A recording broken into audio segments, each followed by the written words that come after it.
In my previous life, because I was his sister-in-law, the only thing my husband Michael Grant ever taught me was to give in. When his younger brother passed away, he told me once again that I should yield. That's why the person who got to go out and work alongside him was my sister-in-law, Emily Turner. When our children grew up, Michael told me I should keep being considerate and let others have their way. Because of that, Emily's family benefited greatly from their connection with him. Her 2 children easily secured government jobs, received monthly pensions of over $20 million, and enjoyed the best healthcare benefits available. But what about my own children? They could only bury their heads in farm work, their backs soaked in sweat, their futures dark and uncertain. I knew they resented me. Part of them blamed me for failing to hold on to their father's heart, while another part despised how I humbled myself before Emily's family, lowering my head and enduring humiliation just to stay on their good side. Even on my 80th birthday, they all seemed to forget I existed. Every single one of them went to celebrate Emily Turner's birthday instead. Rage and humiliation surged within me. I lunged forward and overturned the banquet table. At that exact moment, sharp pain shot through my chest and I collapsed. My eyes remained open, filled with unwillingness, fixed on the sight of everyone surrounding Emily, panicking, terrified that she might have been startled. If I could live again, I would let go right from the beginning. This time I'd give up everything, even Michael Grant, and let her have him.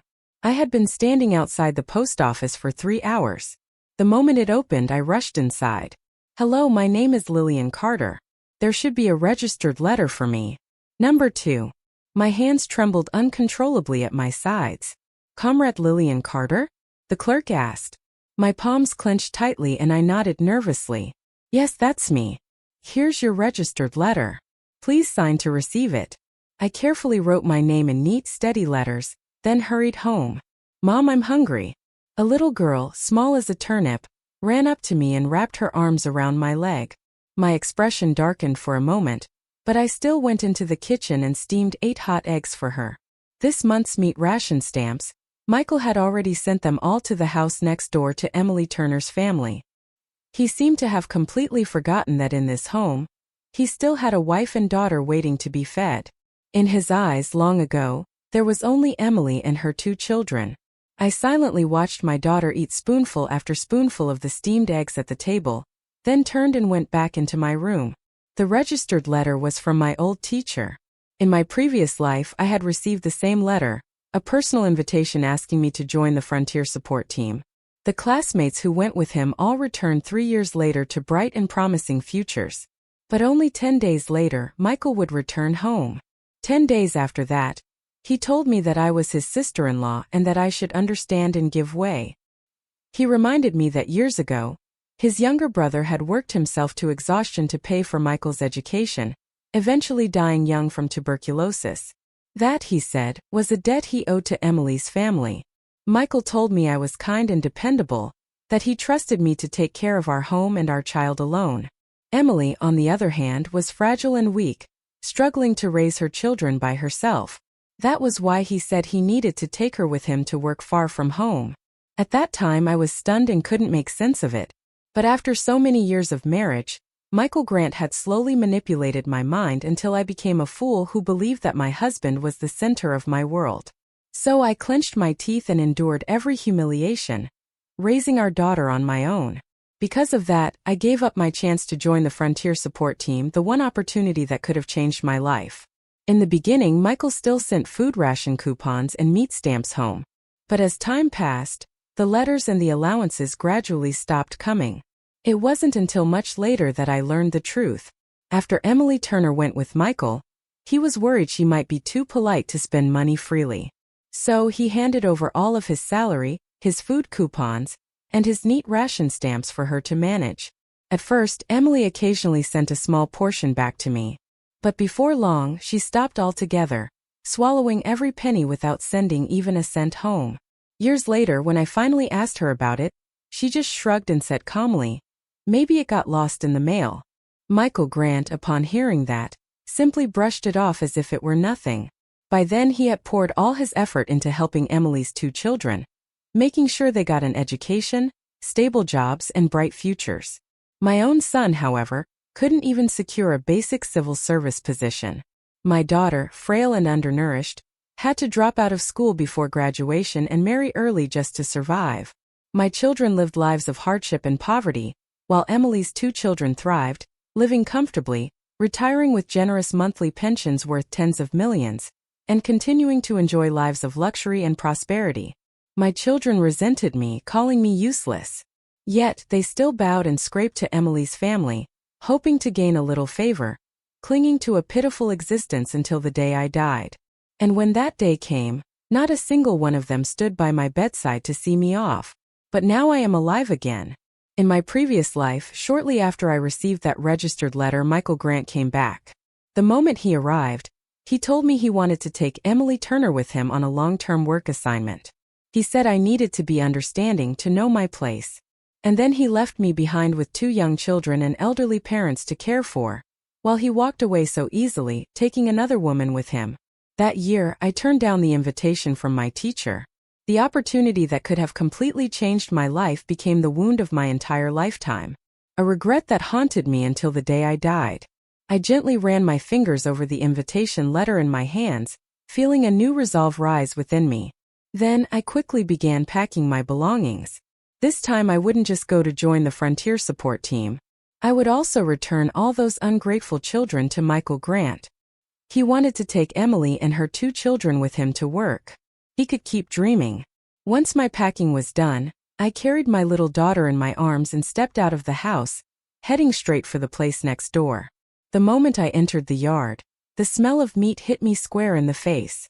Rich, savory, and impossible to ignore. A widow with no job and no income, living better than anyone else. New clothes, plenty of food. Everything, absolutely everything, was thanks to my kind-hearted husband. In my previous life, I had always believed that Michael Grant owed a debt to his younger brother. So, I convinced myself that I should help him repay it, even if it meant sacrificing my own comfort. Every time he sent our household money or supplies to Emily, I felt uneasy, but I never said a word. And what did I get in return? A lifetime of poverty and misery for me and my daughter, while Emily enjoyed a life of wealth and luxury at my husband's side. Holding my daughter, I walked to the end of the alley and saw Emily Turner chatting cheerfully with a few neighborhood women. She was wearing a brand new blue blouse made of synthetic fiber paired with black slacks. A shiny black bow clip adorned her hair. Anyone who didn't know better might have mistaken her for a teacher from the local school. When she saw me approaching with my child in my arms, Emily froze for a second before forcing a polite smile. In my previous life, I had felt a faint dissatisfaction toward her at first.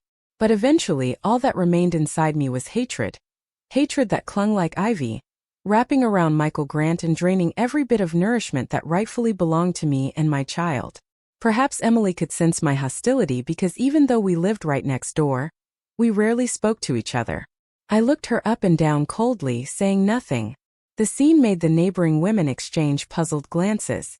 "Lillian, what's wrong?" one of them finally asked. "Yeah, what's wrong, Lillian?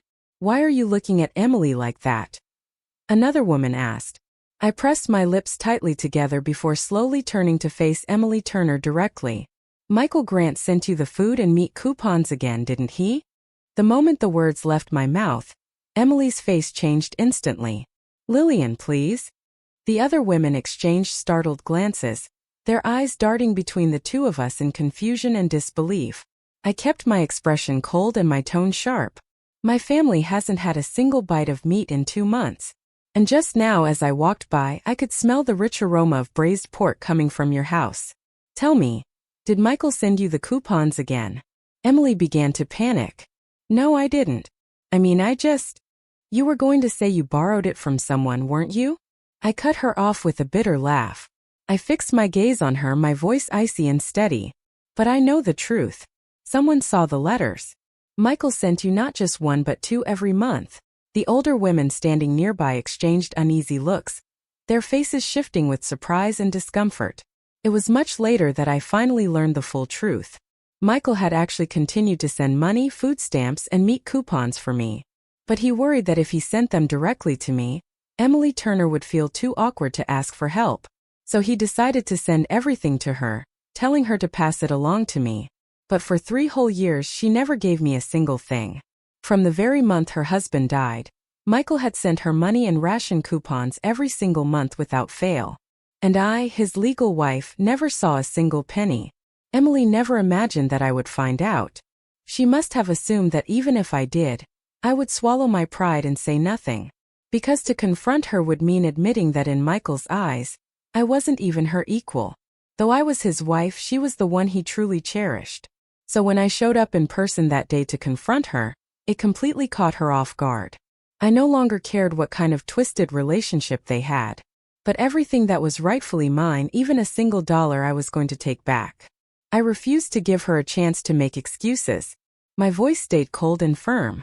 I know for a fact that for the past 3 years, every single month, Michael has sent you money and ration coupons. And you haven't passed along even one to me. Not a single one.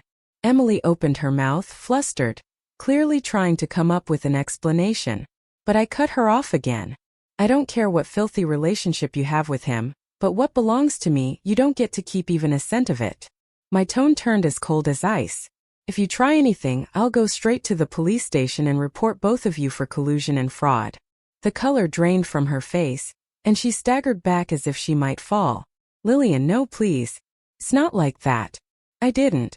Didn't what? I sneered, stepping closer. Didn't take Michael's money and coupons, or didn't have an affair with him. My voice cut through the air like a blade. Whatever filth lies between you two, I don't want to be involved. But every last coupon and every penny, you'll bring them to me tonight. All of it.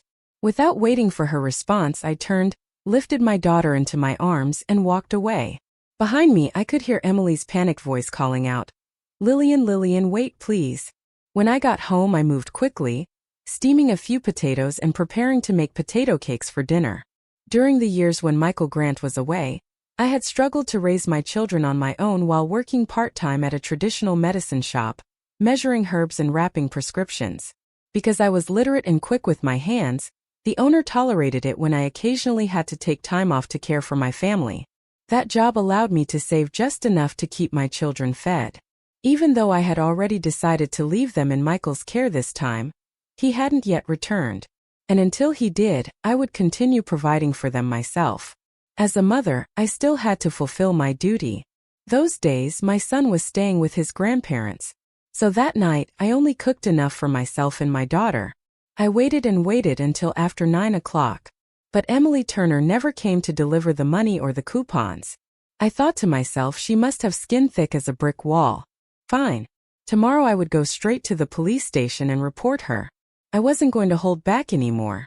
But to my surprise, a little past 10 o'clock, the front door suddenly swung open from the outside. I threw on my coat and stepped out to see what was happening, only to see Michael Grant looking much younger than I remembered, carrying a travel bag and walking side by side with Emily. When Emily saw me, she smiled sweetly and said, Lillian, oh, I forgot to tell you. Michael came back early today. She paused, then added in a syrupy tone, you don't need to cook dinner. He already ate at my house. Her words made my expression darken instantly. Seeing that, she panicked a little, sneaking a glance at Michael before quickly explaining. Please don't misunderstand. It's just that little Ryan hasn't seen his uncle in so long. When he saw Michael, he wouldn't let him go. Michael felt sorry for the boy, so he stayed for dinner. There's really nothing else to it. I stared at Michael in silence, saying nothing. He set his bag down, patted Emily's shoulder as if to comfort her, and said softly, It's all right. Lillian isn't the petty type. Go home, or Ryan will start crying if he doesn't see his mom. Emily hesitated for a moment, glancing between the two of us as if she wanted to say something, but in the end, she swallowed it and turned to leave. I turned to head back to my room, but behind me, Michael's voice called out low and deliberate. Can we talk for a minute? My steps faltered. After a brief silence, I nodded. We sat across from each other at the old wooden table. Neither of us spoke at first. I watched him sit there, quiet and expressionless for a long time. I thought he was searching for an explanation, some kind of apology for secretly sending all the money and ration coupons to Emily for so many years. But instead, he lifted his head and asked in a cold voice, Lillian, did you really go make a scene with Emily today? For a moment, I was stunned. I had expected guilt, remorse, something. I never imagined the first thing he'd say would be to question me. Before I could even respond, Michael's face hardened. Do you realize what kind of impression your words left on everyone today? How do you think people will look at your sister-in-law now? A bitter laugh escaped me. You mean the 3 years you left your wife and children to starve while pampering another woman, feeding her, clothing her, even raising her 2 kids, and I'm the one who isn't allowed to mention it? Michael's face twisted with anger. What do you mean another woman? She's my late brother's wife, your sister-in-law. So what? I shot back, my voice cold as steel. He clenched his fists, visibly holding back his temper as he tried to reason with me. When I was in school, my brother worked himself to death supporting me. I owe that family a debt I can never repay. I looked at him, and in that moment all I saw was a stranger, a man I had once trusted and loved, now nothing but a source of disgust. You're right. It is your debt, I said icily. But why should my children and I be the ones paying it with you? I gave a cold, humorless laugh. First, if you wanted to be their servant for life, you could have chosen not to marry me. You could have worked yourself to death for them alone. Second, if you're so determined, then divorce me now. There's still time for you and Emily to get together. I leaned forward, my voice shaking with fury. Michael Grant, don't be so selfish. His eyes widened, his face turning pale. Lillian Carter, what did you just say? Divorce me. And Emily, don't you remember? She's your sister-in-law. I laughed, but it was a laugh filled with bitterness and pain. Oh, so you do remember that I'm just the sister-in-law now. I'm not your mother, and I'm not hers either. I don't owe you or that family anything. My voice rose higher and higher, each word striking like a blade straight into his chest. So that's it, isn't it? You married me, had children with me, just so you could have someone else share your debt. You expect me and my children to spend our entire lives sacrificing ourselves for this so-called gratitude you owe them? You've already given them everything. And yet that still isn't enough. You won't even let me complain. What's next, Michael? Should I build a shrine for them and kneel to it every morning, lighting 3 sticks of incense to worship them like saints? Michael's face turned pale. His mouth opened and closed, struggling for words. Lillian, he stammered. I thought you were understanding, that you cared about the bigger picture. I never imagined you'd be this small-minded. Hearing that, I couldn't hold back anymore. I shot up from my chair, fury blazing in my eyes. Yes, I am small-minded, I shouted. You abandoned your wife and children for 3 years, threw money at another woman, and still have the nerve to say you're right. My voice was sharp as a knife. If you think what you did was justified, then fine. Tomorrow, I'll go straight to your workplace and talk to your superiors about this bigger picture you're so proud of. Michael's face darkened, and he jumped to his feet as well. Lillian, I just got back after 3 years away, and the first thing you want to do is fight with me? I let out a cold laugh. If you don't want to fight, then here's what you can do. Repay me every cent of the money and coupons from those 3 years. Otherwise, tomorrow I'll meet you at your office. Without waiting for a response, I turned and went back to my room. I grabbed an extra quilt and pillow, tossed them into the storage room, and locked my bedroom door behind me. All I wanted was to reclaim what rightfully belonged to me. But the more I thought about it, the more absurd it all seemed. Why was it that when my own husband returned home, I, his wife, was the last to know, while Emily Turner, the woman next door, knew every detail?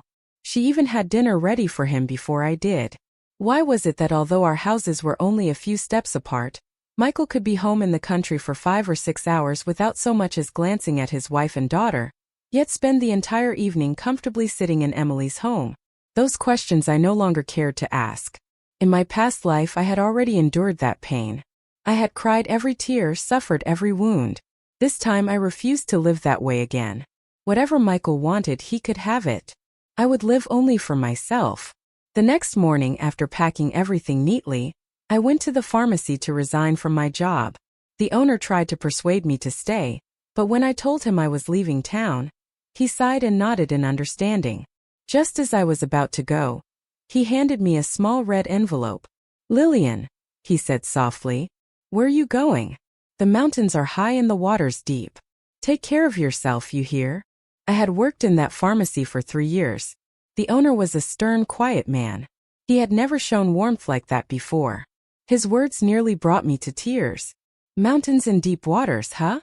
I forced a faint smile, trying to hold it together. Just then Michael Grant walked in from outside. The owner looked at me, then glanced at him. I spoke calmly. "The father of my children." The owner gave Michael a single look. Then, seeing me shake my head slightly, sighed and turned away to greet another customer. Michael frowned. "What were you two talking about just now?" I tucked my pay and the red envelope into my bag, ignoring his question, and walked straight toward the door. He hurried after me, grabbing my wrist. "Lillian, I'm sorry. You've suffered a lot these past 3 years." I yanked my hand free. "And what of it?" He hesitated, his expression flickering with guilt. "Lillian, I mean it. I know I didn't do my duty before, but from now on I'll make it up to you double." I laughed coldly. "Make it up to me? How?" "By taking Emily Turner away with you and leaving me here to grow old alone." Then suddenly I remembered the real reason he had returned this time. I narrowed my eyes. "Tell me, Michael, did you come back just to take Emily with you?" The question stunned him. His eyes widened in shock. "What are you saying?" he stammered. I smiled faintly, though my tone was ice. "I asked if you came back this time to pick up Emily Turner." There was no longer any way for him to dodge the truth. Michael Grant lowered his head, his voice barely above a whisper. "That's not what I meant." I gave a faint, icy smile. "Oh, for a moment there, I almost thought you were shameless enough to take your own sister-in-law away and live under the same roof with her." The instant the words left my mouth, Michael's face changed completely. He jerked his head up, his eyes blazing. "Lillian, what the hell are you saying? What's gotten into you? It's only been a few years and you're talking like some street woman now." I looked at him without flinching. "So you admit it then? You really plan to take Emily Turner with you?" His brief silence was all the confirmation I needed. Finally, Michael sighed heavily. "Lillian, you know how it is. Emily's been raising her child alone. It hasn't been easy for her. My brother's gone now. She's my responsibility. You understand." When I didn't respond, he softened his tone as if coaxing a child. "Lillian, I know you've had it hard. I know how much you've suffered taking care of the kids all these years, but trust me, once things are stable where I'm going, I'll send for you. We'll live together again as a family." "All right." Then he quickly pulled out a wad of cash and some ration coupons from his jacket, holding them out to me anxiously.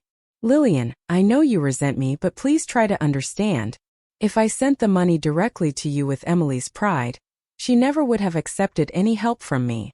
But if I sent it to her first so she could pass it on to you, it made things easier for everyone. She wouldn't feel awkward that way." His voice was gentle, almost pleading, as if he truly believed his explanation made sense. Then he added, "I just didn't realize that all these years she was afraid you'd misunderstand. So she gave whatever money was left over to my mother." I slowly raised my head, my gaze as cold as ice. Michael kept talking, oblivious. "I spoke to my mother already. She said she thought I'd sent extra money for you, so she just kept it. Lillian, this was all my mistake. I didn't handle things properly." I stopped listening. Every word that came out of his mouth was nothing but a filthy lie, a pathetic cover-up. They were terrified that I would actually go to his office, that I'd expose the humiliating truth. That for 3 whole years, he hadn't cared whether his wife and children starved, sending all his money instead to his precious sister-in-law next door. Now they were scrambling to spin their story, to make it sound like a misunderstanding. I looked at Michael, at that face full of false sincerity, and all I felt was a hollow, frozen emptiness. They were family, weren't they? They knew exactly how my children and I had suffered over the years. They saw how thin I'd become, how pale and malnourished my daughter was, and still they had turned a blind eye. Now they were even working with Emily Turner to make me the villain. Michael took me to his parents' house. The moment we stepped inside, I saw Emily sitting there, head lowered, quietly dabbing at her eyes with a handkerchief. When my in-laws saw me, their expressions darkened instantly with obvious irritation. "I heard from Michael that you plan to go to his office and cause a scene," my father-in-law barked. "What nonsense!" He slammed his chopsticks against the table so hard that the sharp crack echoed through the room. "Michael's been working himself to death out there," he continued furiously. "And you? You live at home in comfort, and that's still not enough for you? Now you want to ruin his career too? What? You want to drag your husband's name and your sister-in-law's name through the mud?" He glared at me, his voice seething. You might not care about your own reputation, but the Grant family still has its dignity. Then with a snort he added, with your so-called ability, you couldn't even feed your own children properly. If it weren't for Emily occasionally sharing some good food with your boy out of kindness, do you think your son would still be healthy today? I froze for a moment. So that was how they wrapped their shamelessness in such pretty words. Emily Turner had been eating and dressing well with the money Michael Grant sent her. Money that should have belonged to me and my children. And yet, because she had occasionally thrown a few scraps of leftovers our way, they dared to call it kindness. And now that woman had somehow become the benefactor of me and my children. My mother-in-law didn't say a word, but the coldness in her eyes, the disapproval in every glance spoke volumes. Just then my son came running in from outside. He ran straight toward me, his tiny fists clenched, pounding on me again and again. Bad Mom. You bullied Aunt Emily. Bad Mom. Bad Mom. Go away. He was close friends with Emily's son, and seeing him hit me like that, the other boy immediately jumped in to help. Though their fists were small, the blows still hurt. I didn't move. I stood there silently, letting those tiny fists strike me again and again without flinching. Michael quickly pulled the children apart with a sigh. Lillian, you really misunderstood me and Emily, he said softly. I know you're just upset because you felt neglected, but please apologize to your sister-in-law. She's kind-hearted. She won't hold it against you.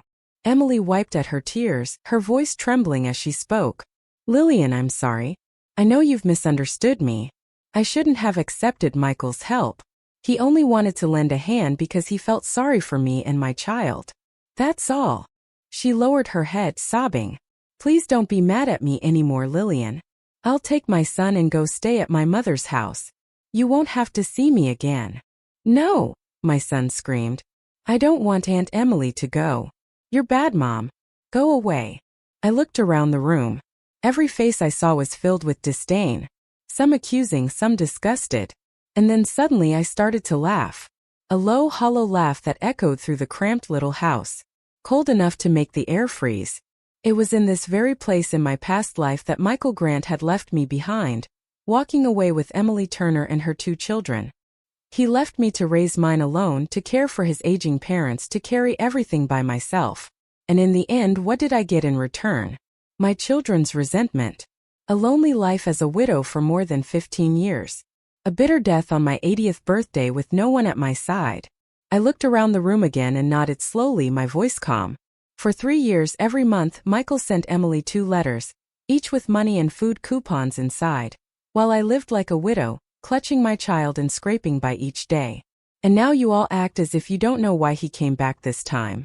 My gaze swept across them, cold and unyielding. You all know perfectly well he returned to take Emily Turner away. The great respectable Grant family, so righteous in words, yet you allow him to do something so vile. Worse yet, you defend it with pretty excuses. Then I turned, my eyes locking on Emily's face, my voice sharp and glacial. You must feel proud, don't you? That the heart of my husband was yours all along. That he was willing to abandon his wife and child just to give you and your son a comfortable life. I shifted my gaze to Michael's parents and gave a bitter smile. Honestly, I'm disgusted for you. Watching your son pine after his dead brother's wife day and night. Have you ever thought about how that must make the dead feel? Or are you too busy seeing me as an obstacle standing in the way of your son's so-called perfect love story with this good daughter-in-law of yours? My father-in-law's face darkened. My mother-in-law's expression froze, but I didn't care anymore. I turned to Michael, my tone cold and deliberate. No matter how many excuses you come up with, no matter how sweetly you speak, nothing can erase the truth. You've been craving your own brother's widow. I turned to leave, but as I passed my son, I stopped and looked down at him. His young eyes were already full of the resentment they'd planted there. You love Aunt Emily so much, I said quietly. Then let her be your mother. Ignoring the furious shouts of my in-laws and Michael's desperate pleas behind me, I walked straight out the door. I went home, grabbed the luggage I had already packed and didn't look back. I didn't look back. As soon as I stepped out the gate, I saw a few elderly women from the neighborhood gathered together chatting. When they noticed me walking by with my luggage, they all looked surprised. Leanne, where are you going, dear? one of them asked. I bit my lip, but tears burst forth before I could stop them, rolling down my cheeks one after another. My voice trembled. Tell me, have I really been wrong all these years? Was everything I did truly wrong? The women hurried toward me, their faces full of concern. What happened, child? What's going on? My tears fell like broken pearls, one drop after another. And no matter how hard I tried, I couldn't hold them back. Do you know? I choked out. My husband came home yesterday and I, his wife, didn't even know. But Emily Turner did. She knew long before I did. She even prepared a whole dinner waiting to welcome him home. He arrived at 6 o'clock in the evening, and I didn't see his face until nearly 10 o'clock. I wiped my tears, my voice thick with anguish. And yesterday I found out that for the past 3 years, every single month, he's been sending money and food coupons to the house next door twice a month. And I, his legal wife, haven't received a single cent in all that time. You all know, I continued, my throat tightening, how hard it's been for me these 3 years, raising my children alone, struggling just to keep food on the table. The women's faces turned furious. They muttered indignantly, their eyes blazing with anger and curiosity. I cried for a long while before forcing myself to stop. My voice was still trembling. And do you know what else? My husband told me he came back this time to take Emily with him. What? They cried out in unison, their voices rising in disbelief. Take her? Take her where? I gave a bitter, broken smile. He said she's had it so hard raising her child alone, so he wants to take her with him. An older woman slapped her thigh in outrage. What kind of talk is that? So, the sister-in-law's hardship matters, but the wife's doesn't? I shook my head, laughing through my tears. It doesn't matter anymore. After all, for the past 3 years, Emily's been well cared for by him. And my in-laws, they told me that I owe her just because my son got to eat a few bites of meat from her table. Scraps, really. My voice broke. They're right about one thing. I'm useless. 3 years raising my child and all I could afford was porridge and vegetables. I couldn't even buy meat. There were nights when he cried from hunger while she lived in comfort on my husband's money. One of the women clicked her tongue, glancing at the others. I've smelled it too. Her cooking always had the smell of meat, rich and thick in the air. Another chimed in. I once asked her about it, and she said it came from her mother's house. Someone else cursed under her breath. So that's what it was. She's been living off the money meant for you and your child, eating well, dressing well, then acting like she's doing you some grand favor. She's not afraid of divine punishment. Shameful, the small crowd murmured in shock and anger. To think something this wicked has been happening right under our noses. One woman's eyes dropped to the suitcase in my hand. Lillian, where are you going, dear? I wiped my tears, forcing a painful smile. I'm leaving. Once I'm gone, they can finally be together openly without any guilt. Seeing me so broken. One of them reached out, distressed. Oh child, how could you say that? What about your little girl? She's still so young. She needs her mother. Another nodded. That's right. For your children's sake, you have to endure. When they grow up, they'll understand how much you've suffered for them. I shook my head. I didn't say another word. Clutching my suitcase tightly, I covered my mouth to stifle my sobs and walked away, tears streaming down my face. In my past life, I endured it all, everything for the sake of my children. I believe that everything I sacrificed was for their good. I believed that as long as I stayed patient, as long as I gave and gave, they would one day understand me. But on the day I died, I finally realized the truth. A mother's love is not all-powerful. Love alone does not decide everything. What truly decides everything isn't love, it's money.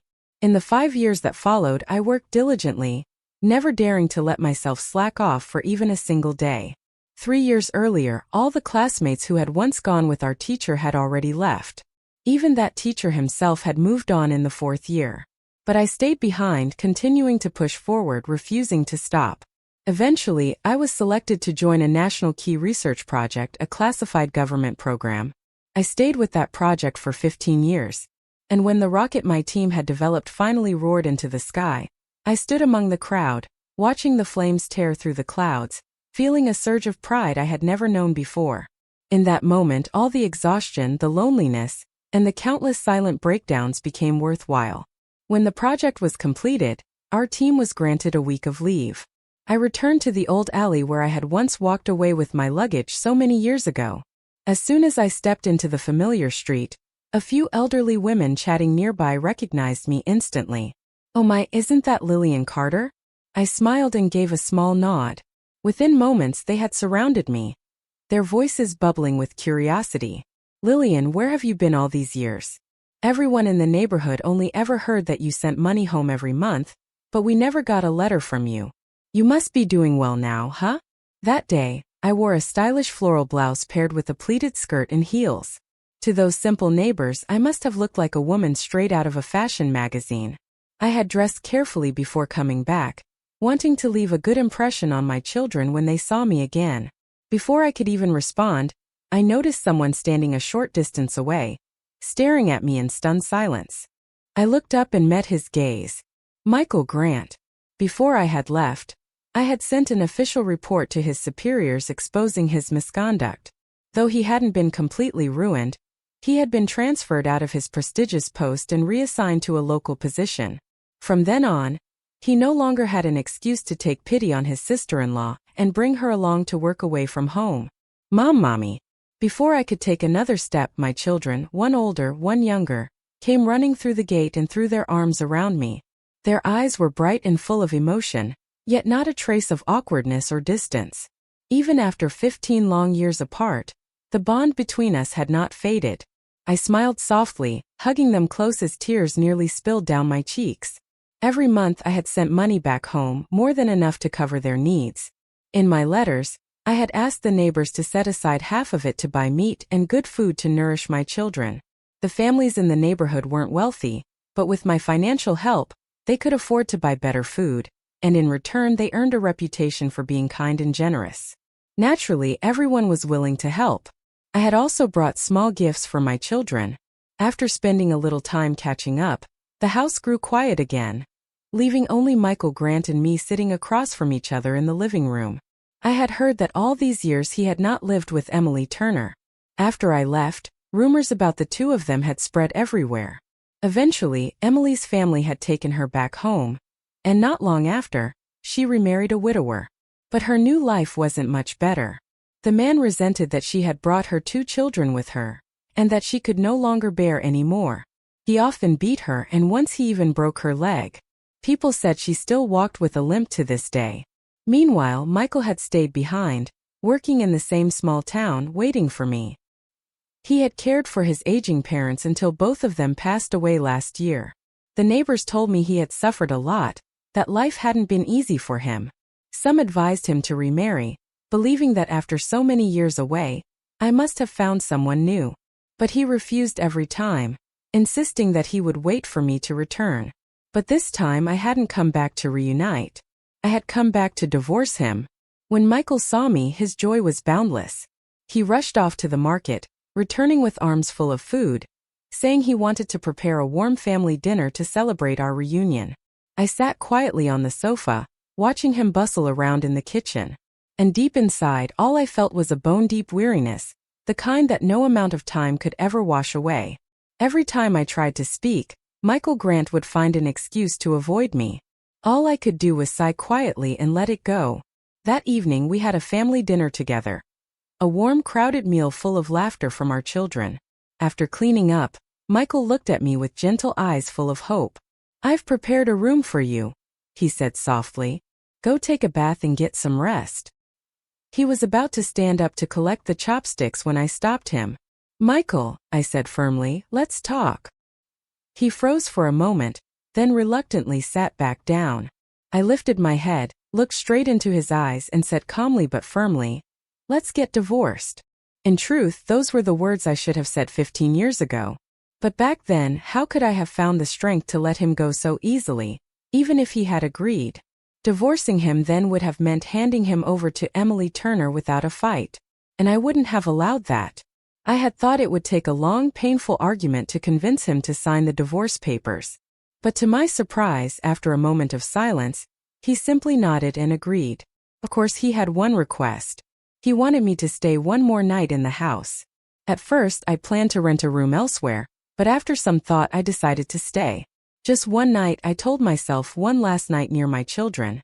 Whatever resentment they once carried in our past life, they were still the ones I had given birth to. In this lifetime, even if I couldn't be with them every day, I would still fulfill my duty as their mother.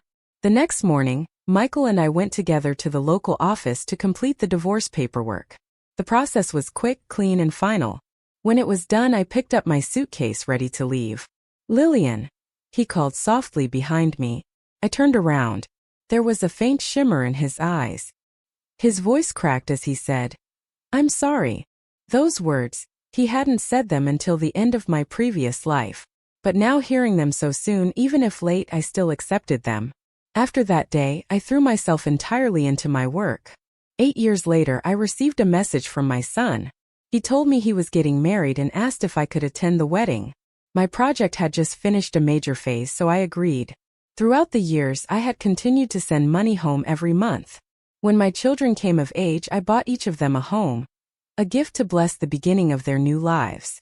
On the day of the wedding, the hall was filled with laughter and light. My son stood proudly beside his young bride and introduced me to the guests. "This is my mother," he said. "She's an extraordinary woman. My family and I are proud of her." At that very moment, the large screen in the banquet hall began playing a televised interview with the scientific research team I had been part of. The room fell silent. All eyes turned to me, filled with admiration and awe. My son and daughter stood beside me, their eyes glowing with pride and emotion. I lifted my head slightly, and my gaze almost by accident met Michael Grant's across the room. He was the man who had once caused me so much pain, but now there was no trace left of the proud, confident man he had been in our previous life. Back then, he had risen high, carried by my silent support. His career had flourished. He'd been surrounded by admiration and affection, living a life of luxury and pride. But in this lifetime, without me behind him, he was like a bird whose wings had been clipped, stumbling, falling from the height of his own arrogance, straight into the depths of despair. And the ones who helped pull him down weren't just me. They were his own children and even his parents. For years after our divorce, he struggled alone to raise 2 children, never finding another woman willing to stay with him. His health had always been fragile, forcing him into early retirement.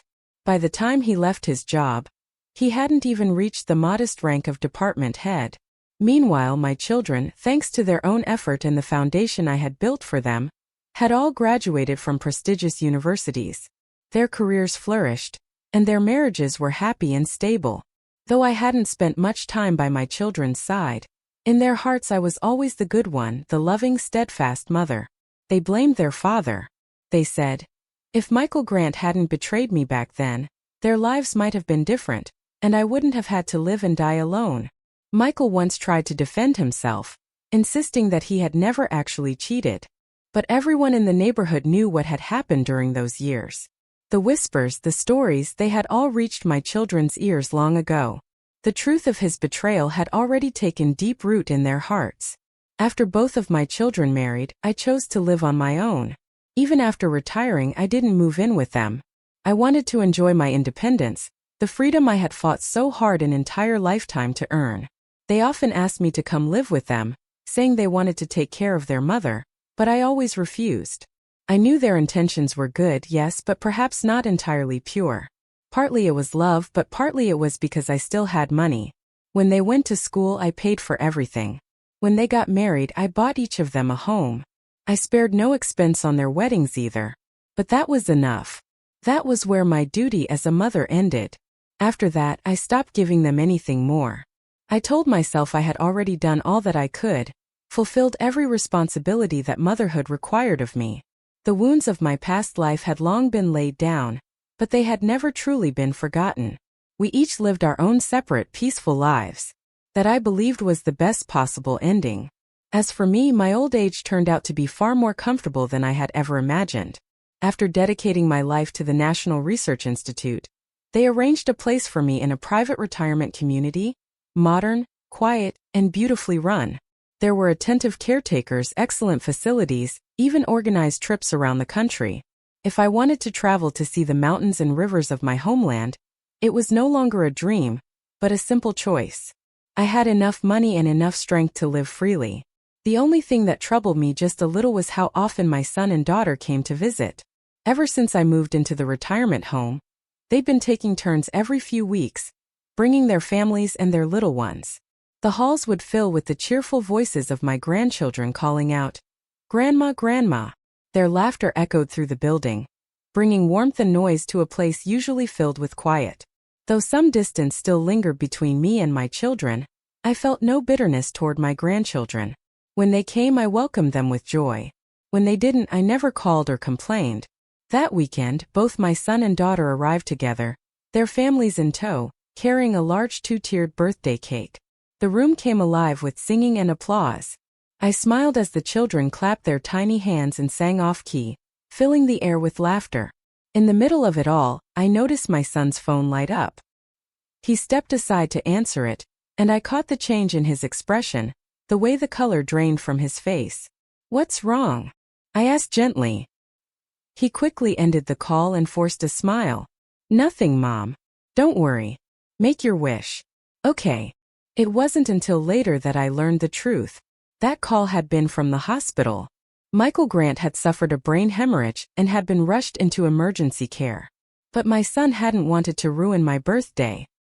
He waited until the celebration was over, and until everyone had gone home before rushing to the hospital. By then it was too late. Michael had already taken his last breath. He hadn't made much money in his life, and the emergency treatment alone had drained everything he had saved from his meager pension. My son and daughter each had to contribute several thousand more to cover the hospital bills and funeral expenses. Even the cost of the memorial service added up quickly. After discussing it together, they decided to keep everything simple. No lavish display, no unnecessary ceremony. On the third day, his ashes were buried in a small cemetery outside town. My children asked if I wanted to come say goodbye. I only shook my head. In my heart, Michael Grant had died 15 years ago. On the day I walked away from that house with my suitcase in hand, for me, he had been dead a very long time. Long before his body died, Michael Grant had already ceased to exist for me. What did a corpse have to do with me anymore? The day after the funeral, my son came to see me. In his hands was a sealed envelope.